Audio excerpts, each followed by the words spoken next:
दोस्तों, हमारी सीरीज चल रही है जिम कॉर्बेट की ओमनी बस। कहानी के पिछले पार्ट्स प्लेलिस्ट में है। आगे की कहानी कंटिन्यू करते हैं। अगला चैप्टर है a shot in the dark. अब जिम कॉर्बेट बोलते हैं कि इंडिया में खाना खाने का समय मौसम के हिसाब से बदलता रहता है, लेकिन अगर जनरली देखेंगे तो सुबह 8 से 9 के बीच में लोग नाश्ता करते हैं। दोपहर के 1 बजे से 2 बजे के बीच में लंच करते हैं और फिर रात को 8 बजे से 9 बजे तक डिनर करते हैं। लेकिन मेरा भोजन करने का समय रुद्रप्रयाग आने के बाद से बिल्कुल भी फिक्स नहीं था। और लोग बोलते हैं कि खाना खाने का समय फिक्स होना चाहिए अगर आपको स्वस्थ रहना है तो।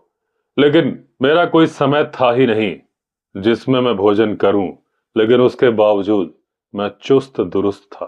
दलिया में खाता था रात के 9 बजे, सूप पीता था सुबह 8 बजे। कभी कभी पूरे दिन में एक ही बार भोजन करता था और कभी कभी तो पूरे दिन में एक भी बार नहीं। लेकिन ऐसा मुझे कोई सीरियस नुकसान हुआ नहीं। हाँ, शायद मैं थोड़ा पतला हो गया था। अब क्योंकि मैंने पिछले दिन कुछ भी नहीं खाया था और आज रात को मुझे पूरी रात जागरण करना था, तो मैंने सोचा कि भोजन कर लिया जाए। अब जो भोजन किया उसके बारे में क्या ही बताना। अब उसके बाद मैंने निकाली 1 घंटे की नींद और फिर नहाया। फिर मैं चल पड़ा गुलाब राय की तरफ, क्योंकि मुझे पंडित को खबरदार करना था, जिसके पास एक तीर्थ यात्री निवास था, यानी कि थी धर्मशाला। और मैं उसे बताना चाहता था कि तुम्हारे इलाके में घूम रहा है आदमखोर। जब से मैं रुद्रप्रयाग आया था, मैं दोस्त बन गया था पंडित का, और उसके बाद ऐसा कभी नहीं हुआ कि मैं वहां से गुजरा हूं और थोड़ी देर पंडित के साथ गपशप न की हो। पंडित के पास बहुत सारी कहानियां थीं सुनाने के लिए आदमखोर के बारे में, जो कि उससे और उन तीर्थ यात्रियों से जुड़ी थी जो कि रुकते थे पंडित की धर्मशाला में। क्योंकि दो ही लोग ऐसे थे जो उस आदमखोर के हमले में जिंदा बचे थे। एक तो वो महिला जिसकी की बाह चीर ले गया था आदमखोर, और दूसरा था पंडित जिसने लड़ी थी जिंदगी की लड़ाई उस आदमखोर से। अब जो पंडित की कई सारी कहानियां थीं, उनमें से एक कहानी थी एक महिला के बारे में जो पहाड़ी पर नीचे की तरफ रहती थी और पंडित की परिचित थी। अब वो महिला किसी काम से गुलाब राय आई थी। काम करते करते उसे देरी हो गई और उसे डर लगने लगा कि अंधेरा होने के पहले वो अपने घर पहुंच नहीं पाएगी। तो उसने पंडित से रिक्वेस्ट की कि उसे आज रात अपने शेल्टर, यानी कि तीर्थ यात्री निवास में रुकने की जगह दे दे। पंडित ने उसे परमिशन दे दी और उसे सलाह दी कि स्टोर रूम के दरवाजे के पास में सोना, जहां पे वो सामान रखता है अपने तीर्थ यात्रियों के लिए। ऐसा करने के पीछे पंडित की मंशा ये थी कि वो महिला सुरक्षित रहेगी, क्योंकि स्टोर रूम सबसे आखिरी में था। तो एक तरफ से तो स्टोर रूम की सुरक्षा थी और दूसरी तरफ 55 तीर्थयात्री सो रहे होंगे। उसके बाद था दरवाजा तीर्थयात्री निवास का। अब जो तीर्थयात्री शेल्टर था, उसके ऊपर छत थी घास की। उसका एक सिरा सड़क की तरफ खुलता था और दूसरा किनारा पहाड़ी की तरफ जाता था। तो जब वो महिला सो रही थी, तो एक तरफ तो था स्टोर रूम और दूसरी तरफ लाइन से तीर्थयात्री लेटे हुए थे। यानी कि वो सिरा जो शेल्टर का था, जो कि सड़क की तरफ खुलता था, उसके एकदम दूसरे छोर पर थी वो महिला। अब रात को अचानक से एक महिला चीख पड़ी और वो चिल्लाने लगी कि उसे बिच्छू ने डंक मारा है। अब वहां पर लाइट तो थी नहीं। लोगों ने माचिस जलाई और देखा कि उस महिला के पैर से खून आ रहा था, और वो खून आ रहा था एक खरोच से। अब लोग बड़बड़ाते हुए दोबारा सो गए कि इस महिला का तो दिमाग खराब हो गया है। इसने हमारी नींद भी डिस्टर्ब कर दी, क्योंकि बिच्छू के काटने से खून नहीं आता। अब सुबह जब पंडित अपने घर से तीर्थयात्री निवास की तरफ आए तो उन्होंने देखा कि उस महिला जिसको कि उन्होंने शरण दी थी, उसकी साड़ी सड़क पर फैली हुई है। साड़ी के पास में पड़ा था खून। क्या हुआ है ये माजरा समझ गए पंडित। उन्होंने अपनी तरफ से तो सबसे सुरक्षित जगह दी थी अपनी परिचित को, यानी कि 55 तीर्थयात्रियों के बाद लेपर्ड पहुंच सकता था वहां तक, लेकिन वो पहुंच गया था। पूरे 55 लोगों को छोड़ते हुए लेपर्ड ने सिर्फ उस महिला को ही चुना, और जब वो उस महिला को उठाकर वापस लौट रहा था तो उसके नाखून की खरोंच से उस महिला के पैर से खून आ गया था, जो चिल्लाई थी कि उसे बिच्छू ने काट लिया। अब उस आदमखोर तेंदुए ने इतने सारे लोगों के बीच से सिर्फ उस महिला को ही क्यों उठाया, इसका जो स्पष्टीकरण दिया पंडित ने मुझे, वो ये था कि बाकी के 55 लोग सादे कपड़ों में थे, यानी सफेद कपड़ों में थे। उस कमरे में केवल एक ही महिला थी जिसने रंग बिरंगे कपड़े पहने थे। शायद लेपर्ड ने इसीलिए उसे चुना, या फिर लेपर्ड का ध्यान अट्रैक्ट हो गया उस महिला की तरफ। अब जो एक्सप्लेनेशन पंडित ने दिया, मैं उससे सहमत नहीं हूं। और दूसरी बात, हालांकि तेंदुए अपनी नाक का इस्तेमाल करके शिकार नहीं करते, यानी वो अपने सूंघने की क्षमता से शिकार नहीं करते, लेकिन मुझे ऐसा लगता है कि उसका शिकार उस तेंदुए ने इसलिए किया कि वही एक लोकल महिला वहां पर थी। बाकी के सारे तीर्थयात्री बाहर से आए थे, और उस महिला से जो स्मेल आ रही थी, उस स्मेल से वो तेंदुआ परिचित था। और अगर ये कारण नहीं था, क्योंकि मेरा ये मानना है कि तेंदुआ सूंघ के शिकार तो करता नहीं, तो फिर दूसरा कारण यह हो सकता है कि वहां जो 55 और तीर्थयात्री थे, उन्हें उतनी ज्यादा दहशत थी नहीं उस तेंदुए की, क्योंकि वो बाहर से आए थे। इकलौती वही महिला थी जो अंदर से डरी हुई थी, और शायद उसके डर को सूंघ लिया था उस तेंदुए ने। अब इस घटना को बीते हुए ज्यादा समय हुआ नहीं था कि पंडित का खुद का आमना सामना हो गया मौत से, यानी कि उस आदमखोर तेंदुए से।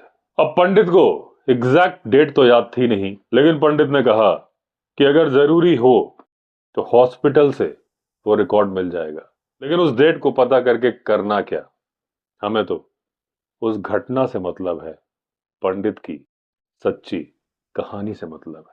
मेरी कहानी के लिए इतना सफिशिएंट है कि मैं बोल सकता हूं कि वो गर्मी के सबसे ज्यादा गर्म दिनों में से एक दिन था।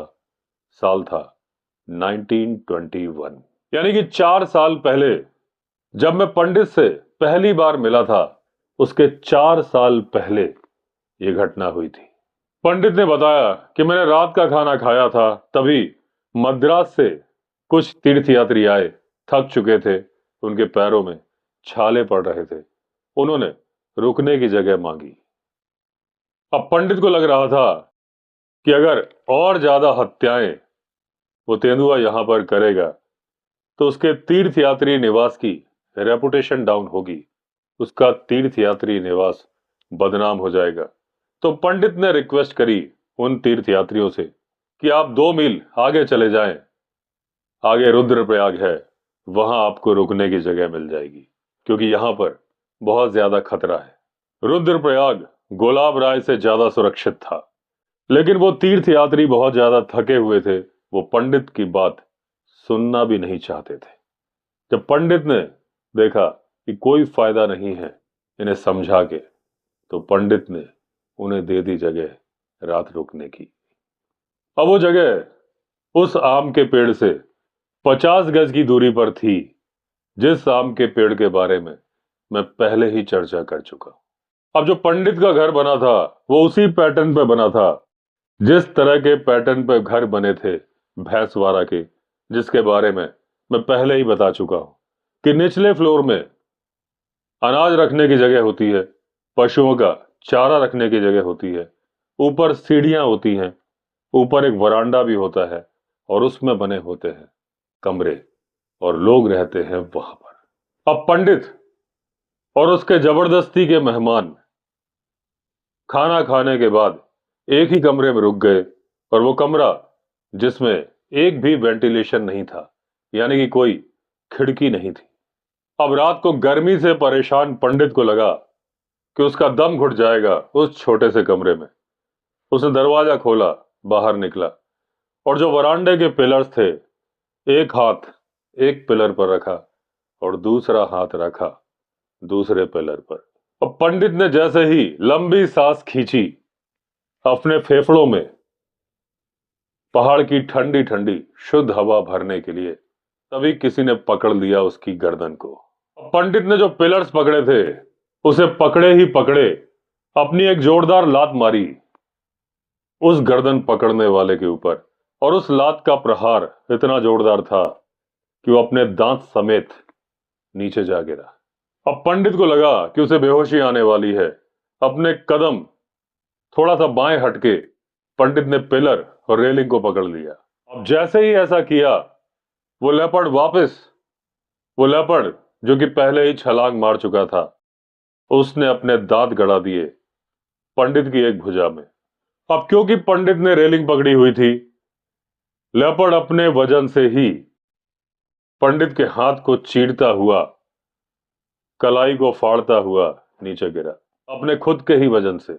अब इसके पहले कि वो लेपर्ड तीसरी बार उछलता, शोर सुन के तीर्थ यात्रियों ने पंडित को कमरे के अंदर खींच लिया और दरवाजा बंद कर दिया। पंडित अपने घायल गले से किसी तरह सांस ले रहा था।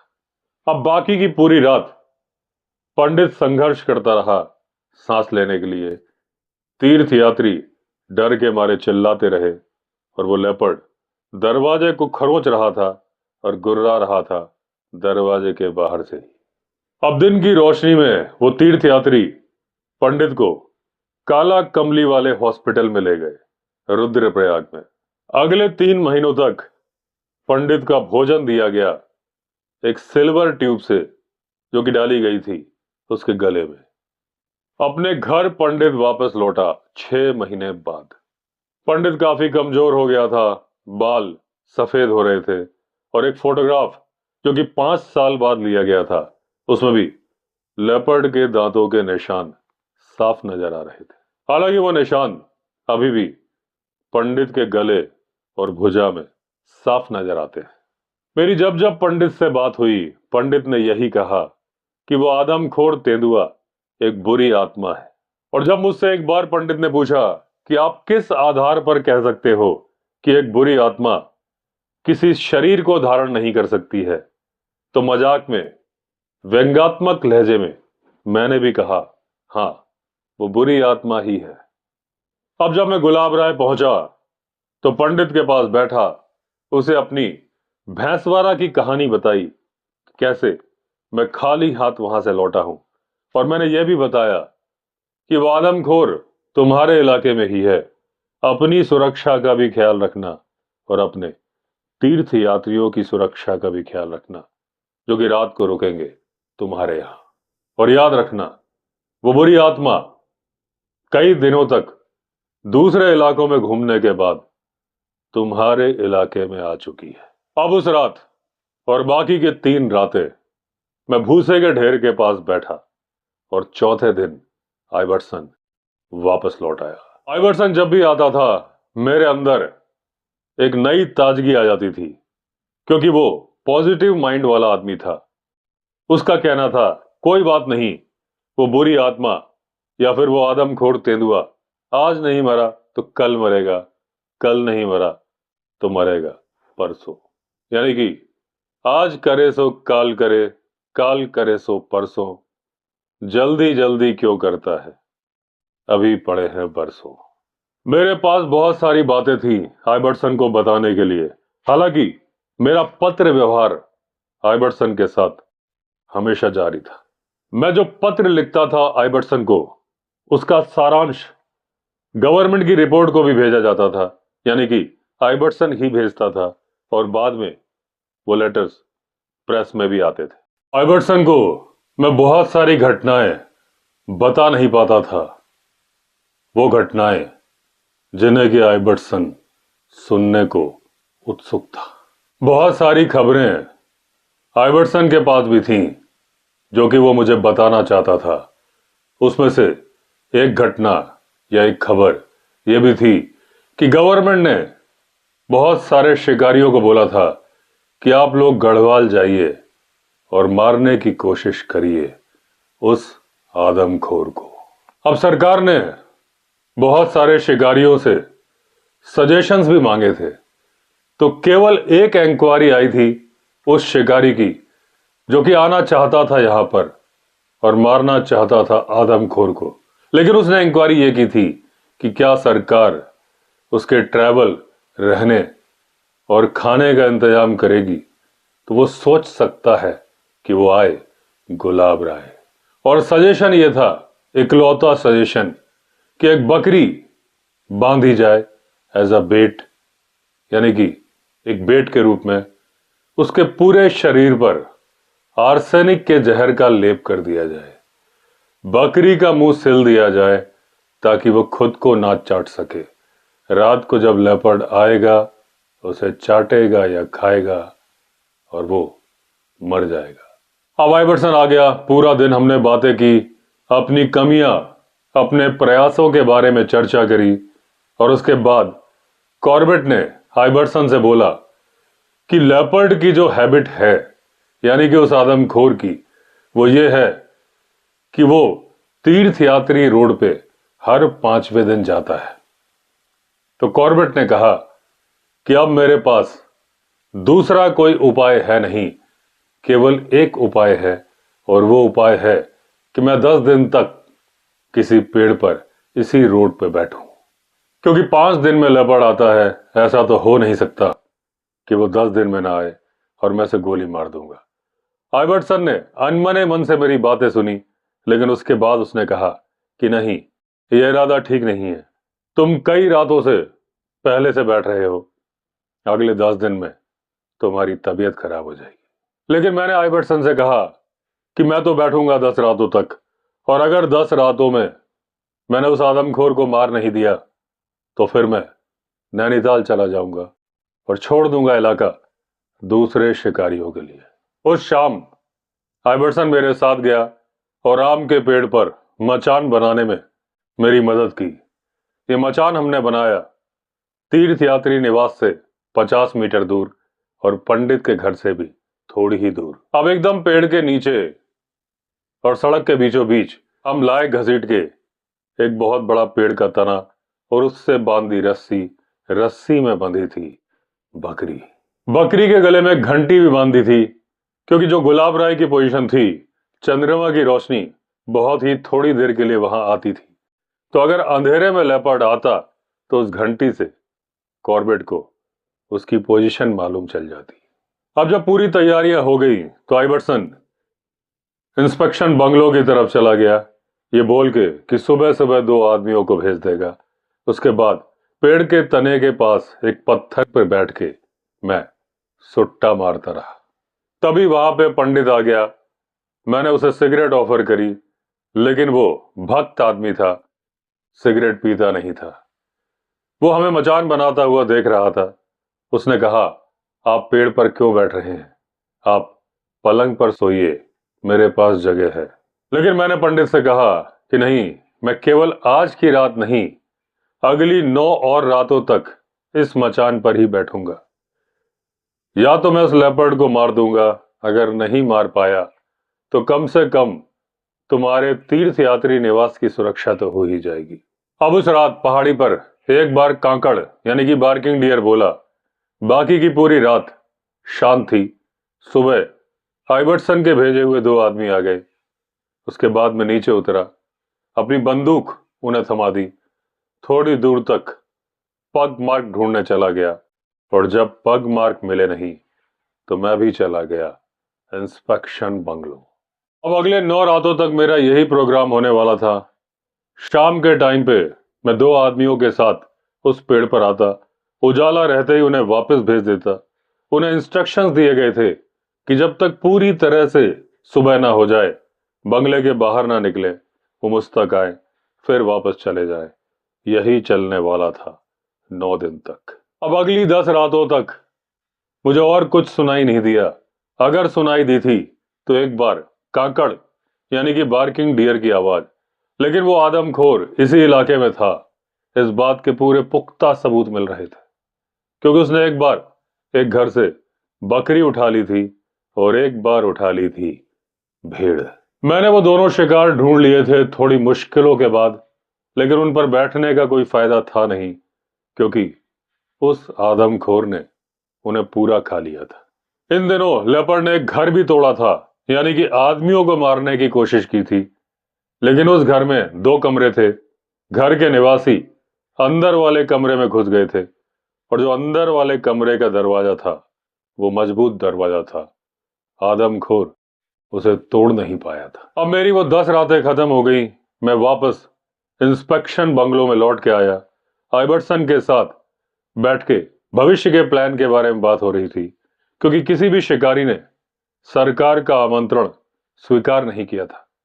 यानी कि कोई भी अपनी जान खतरे में डाल के उस आदमखोर को मारना नहीं चाहता था। सरकार ने जो प्रेस में अपील की थी उसका कोई असर नहीं हुआ था। अब यहां पर ना तो आइबर्सन रुक सकता था और ना ही रुक सकता था मैं। आइबर्सन इसलिए नहीं रुक सकता था कि वो डेप्यूटी कमिश्नर था रुद्रप्रयाग का, उसका बहुत सारा काम पेंडिंग था, वो 10 दिनों से यहां पर था। और मैं इसलिए नहीं रुक सकता था कि मुझे जाना था अफ्रीका। मैं 3 महीने अपना डिपार्चर पहले ही डिले कर चुका था। अब इससे ज्यादा देरी मैं कर नहीं सकता था।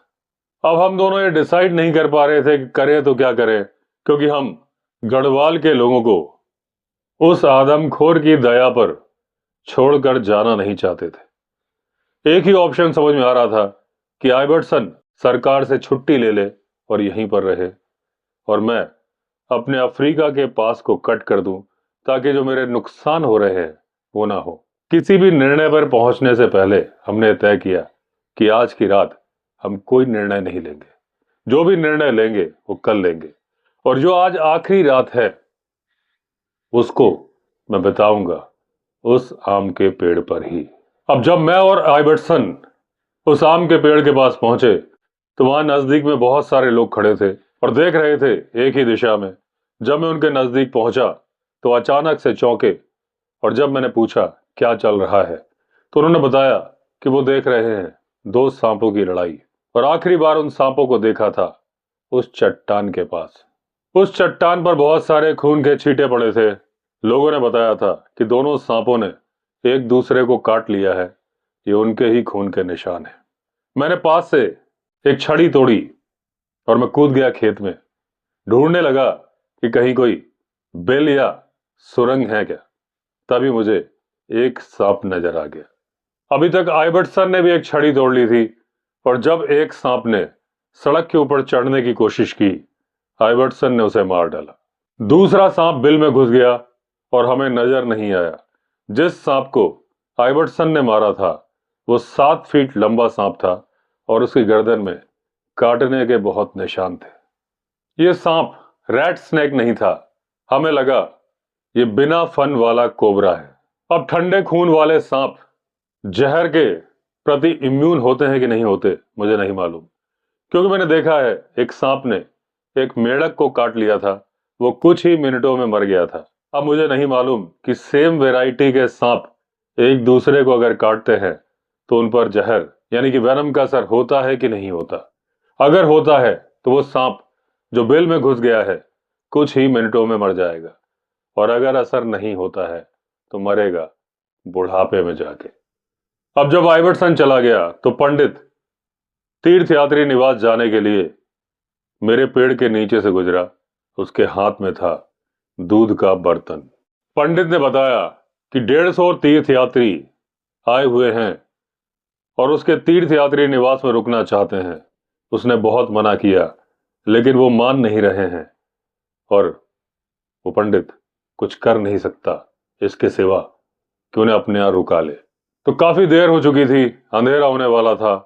मेरे पास उपाय था नहीं कि मैं उन तीर्थ यात्रियों से बात कर सकूं, तो मैंने पंडित से कहा, उनसे बोल देना कि अंधेरे में कोई भी बाहर ना घूमे, सारे पास पास सोएं।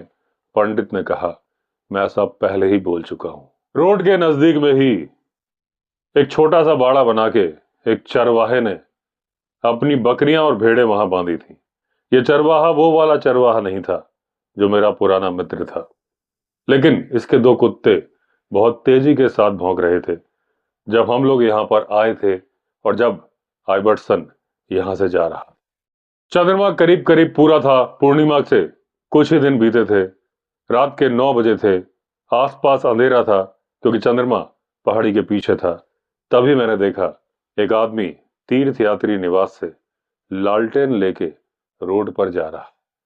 वो पेड़ से बाहर निकल के गया, बाद में लौट के आया, लालटेन बुझाई, अंदर चला गया। जब ऐसा किया उसी दौरान उस चरवाहे के कुत्तों ने लगातार भौंकना शुरू कर दिया। इस बात में कोई शक नहीं था कि वो कुत्ते उस तेंदुए को देख के ही भौंक रहे थे, यानी कि उस तेंदुए ने उस आदमी को लालटेन लेके निकलते देख लिया था और अब वो बढ़ चला था तीर्थ यात्री निवास की तरफ। पहले तो कुत्तों ने सड़क की तरफ देख के भौंकना शुरू किया, लेकिन थोड़ी देर बाद उन्होंने अपनी दिशा बदल ली। अब वो मेरी तरफ मुंह करके भौंक रहे थे, यानी कि उस तेंदुए ने उस सोती हुई बकरी को देख लिया था जैसे कि मैंने पेड़ के पास बांधा हुआ था। वो झुक के चुपचाप बकरी की तरफ बढ़ने की कोशिश करने वाला था और सोच रहा था अगला कदम कैसे उठाए। अब मैं अच्छी तरह से जानता था कि वो लेपर्ड यहां पे आ चुका है, मेरे ही पेड़ के पीछे से बकरी की तरफ बढ़ने की कोशिश करेगा। अब वो पेड़ का चक्कर लगा के बकरी को मारेगा या फिर लंबा चक्कर लेके तीर्थ यात्री निवास की तरफ जाएगा और मारेगा किसी तीर्थ यात्री को। अगर तो वो बकरी को मारेगा तो वो खुद मारा जाएगा। अब जितनी भी रातों पर मैं पेड़ पर बैठा था, मैंने राइफल को इस पोजीशन में रखा था कि जरा सी मूवमेंट में मैं निशाना मार सकता था।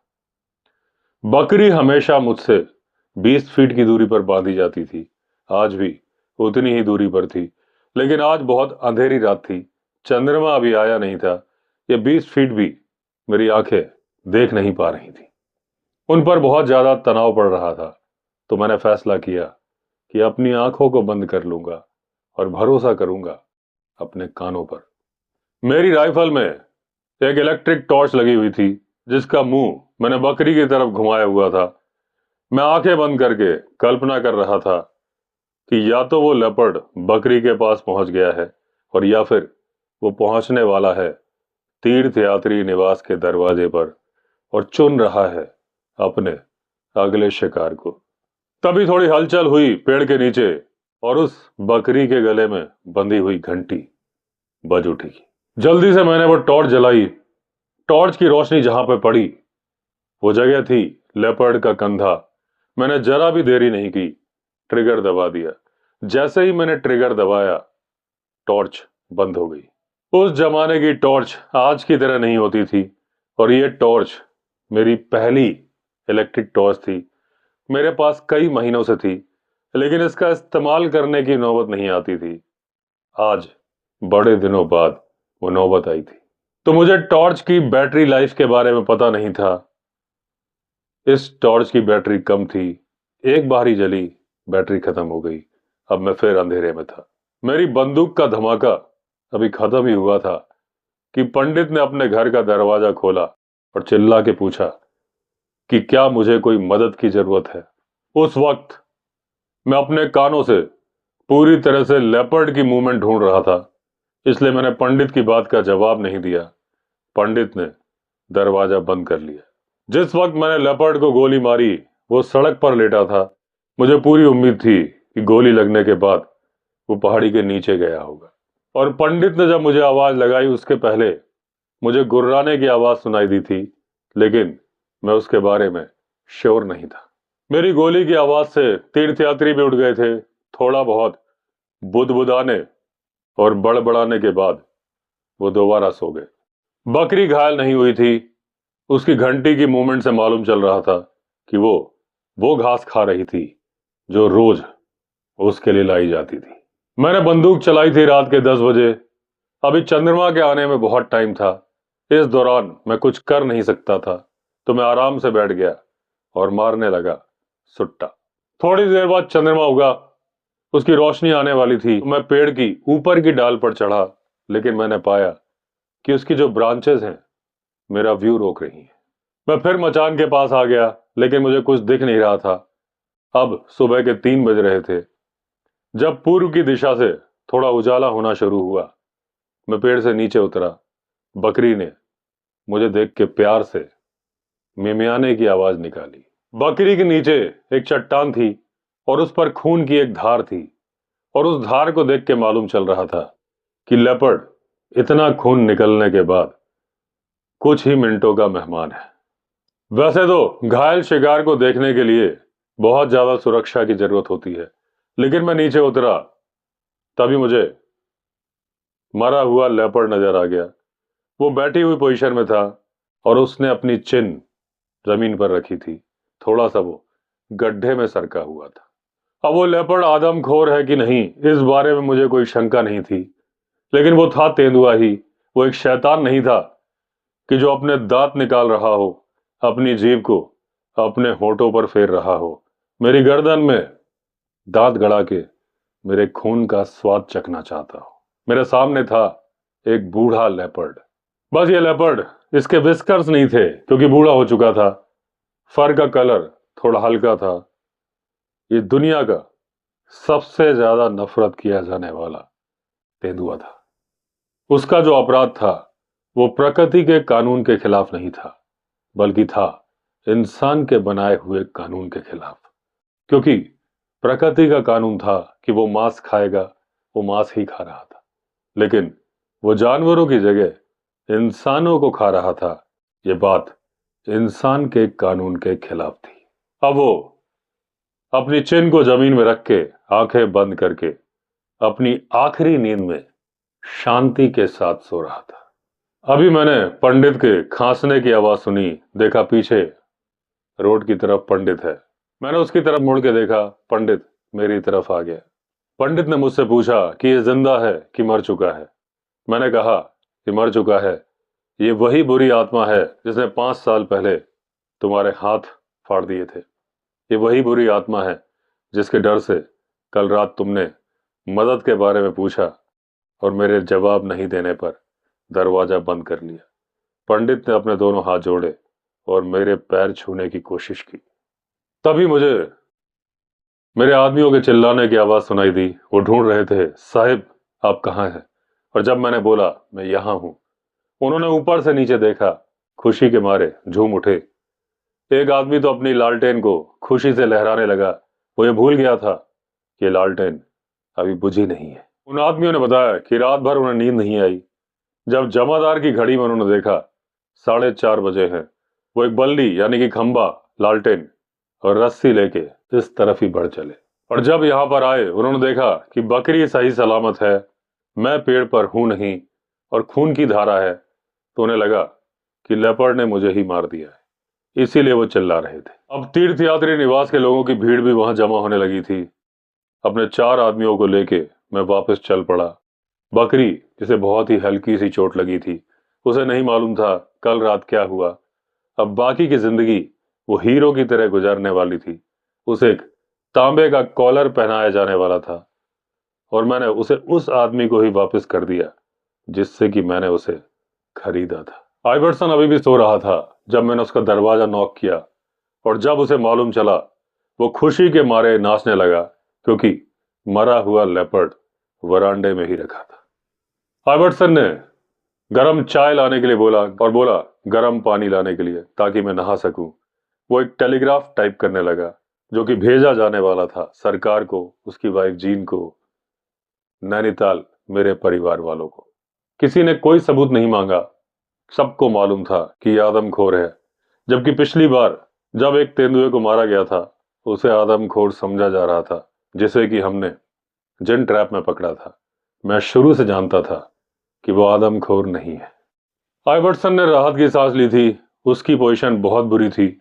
सरकार भी उससे सवाल पूछती थी, नेता भी उससे सवाल पूछते थे, जनता भी। आइबर्टसन की पोजीशन एक ऐसे पुलिस ऑफिसर की थी कि जिसे मालूम है कि उसका गुनाहगार कौन है, उसके बावजूद वो उसे पकड़ नहीं पा रहा था। 2 मई 1926 को आइबर्टसन इस दुनिया का सबसे खुश इंसान था। और क्यों ना हो, अब वो सरकार को भी बोल पा रहा था, जनता को भी बोल पा रहा था कि वो बुरी आत्मा, वो आदमखोर मारा गया। नहाने के बाद, चाय पीने के बाद मैंने और आइबर्टसन ने उस तेंदुए को नापा और उसकी लंबाई थी length between PECS 7 feet 6 inches, length over curves 7 feet 10 inches. इस तेंदुए की जीभ और मुंह काला था। लोगों का कहना था कि ऐसा साइनाइड की वजह से हुआ। ऐसा किस वजह से हुआ ये मैं पक्का नहीं बता सकता। उसके सिर में, पैर में चोटों के निशान थे जो उस पर पहले हमला हुआ था और जो भैंसवाड़ा में उसकी दूसरे लेपर्ड से लड़ाई हुई थी उसकी वजह से। उसके पैर में चोट के निशान थे, वो थे जब वो बच गया था हमारे जिन ट्रैप से। उसके बाएं पिछले पैर में जो चोट का निशान था वो 1921 में यंग ब्रिटिश ऑफिसर्स की गोली से लगा था। मुझे बकशॉट के छर्रे मिले थे उसकी छाती के पास से जब एक इंडियन क्रिश्चियन ने यह दावा किया था कि उसने लेपर्ड पे गोली चलाई है। उसके बाद ही वो बन गया था मैन ईटर। जब हमने इसे नाप लिया तो जनता के दर्शन के लिए इसे रख दिया। हजारों लोग उसे देखने के लिए आए थे। जब पहाड़ के लोग किसी से मिलने जाते हैं तो खाली हाथ नहीं जाते, या तो कुछ फूल लेके जाते हैं या कुछ सामान लेके जाते हैं। जब वो किसी के पैर छूते हैं तो अपने उस गिफ्ट फूलों को कुछ उस तरीके से उस व्यक्ति के चरणों में डालते हैं जैसे कि हाथ में पानी भर के डाला जाता है। मैंने पहले भी बहुत सारे स्वागत समारोह देखे थे, लेकिन उस दिन का स्वागत कुछ विशेष था। यहां पर भी उसके बाद जब मैं रुद्रप्रयाग बाजार गया तब भी उसने मेरे इकलौते बेटे को मार दिया साहब। अब मेरा घर सूना है। उसने मेरे 5 बच्चों की मां को मार दिया साहब। मेरे बच्चों की देखभाल करने वाला कोई नहीं है। मेरा बच्चा रात को बीमार हो गया था, कोई भी इस आदमखोर के डर से आया नहीं उसकी मदद के लिए। वो रात में ही मर गया। ये सारी व्यथाएं मैं सुन रहा था जब लोग मेरे पैरों पर, यानी मेरे चरणों पर फूल चढ़ा रहे थे। तो दोस्तों, इस तरह से एंड हुई ये स्टोरी। स्टोरी के अगले पार्ट में हम फिर मिलेंगे। अगर आपने चैनल सब्सक्राइब नहीं किया है तो चैनल सब्सक्राइब कर लीजिए। चलिए फिर मिलते हैं, तब तक के लिए all the best. Vande Mataram.